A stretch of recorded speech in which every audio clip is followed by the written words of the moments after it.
11 বছর ধরে লাতিন আমেরিকার দেশ ভেনেজুয়েলার শাসনভার নিকোলাস মাদুরোর হাতে। এবার তৃতীয় মেয়াদে আরও 6 বছরের জন্য ক্ষমতায় বসতে যাচ্ছেন তিনি। দেশটির জনপ্রিয় নেতা প্রয়াত হুগো চ্যাভেজের উত্তরসূরি মাদুরো। অর্থনৈতিক সংকট ও রাজনৈতিক দমনপীড়ন নিয়ে হতাশ ও ক্ষুব্ধ ভেনেজুয়েলার জনগণ। ইউনাইটেড সোশ্যালিস্ট পার্টির নেতা 61 বছর বয়সী মাদুরোকে বেসরকারিভাবে বিজয়ী ঘোষণা করে দেশটির নির্বাচন পরিষদ। সবাইকে নির্বাচনের ফলাফল মেনে নেয়ার আহ্বান জানিয়েছে সংস্থাটি। Con emitir el primer boletín que marca una tendencia contundente e irreversible. ফলাফলকে ভেনেজুয়েলার শান্তি ও স্থিতিশীলতার বিজয় হিসেবে বর্ণনা করেছেন প্রেসিডেন্ট মাদুরো।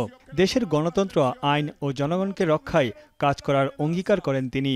নির্বাচনে জালিয়াতির অভিযোগ আনায় বিরোধীদের তীব্র নিন্দা জানান Maduro. Como presidente de la República Bolivariana de Venezuela, respeto a la Constitución. এদিকে এখনই হাল ছাড়তে নারাজ বিরোধী জোট ইউনিটারি প্ল্যাটফর্ম। নির্বাচনে কারচুপি ও ভোট চুরির অভিযোগ আনেন প্রধান প্রতিদ্বন্দ্বী এডমুন্ডো গঞ্জালেস। বিরোধী জোটের প্রতিনিধি মারিয়া করিনার দাবি, তারা 70% ভোটে জয় পেয়েছে।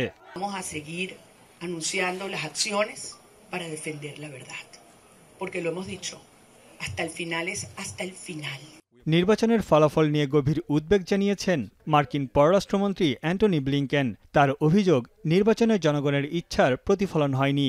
স্বচ্ছতা নিয়েও প্রশ্ন আছে। ভোট গণনায় কারচুপির অভিযোগ তুলেছে বেশ কয়েকটি আন্তর্জাতিক সংগঠনও।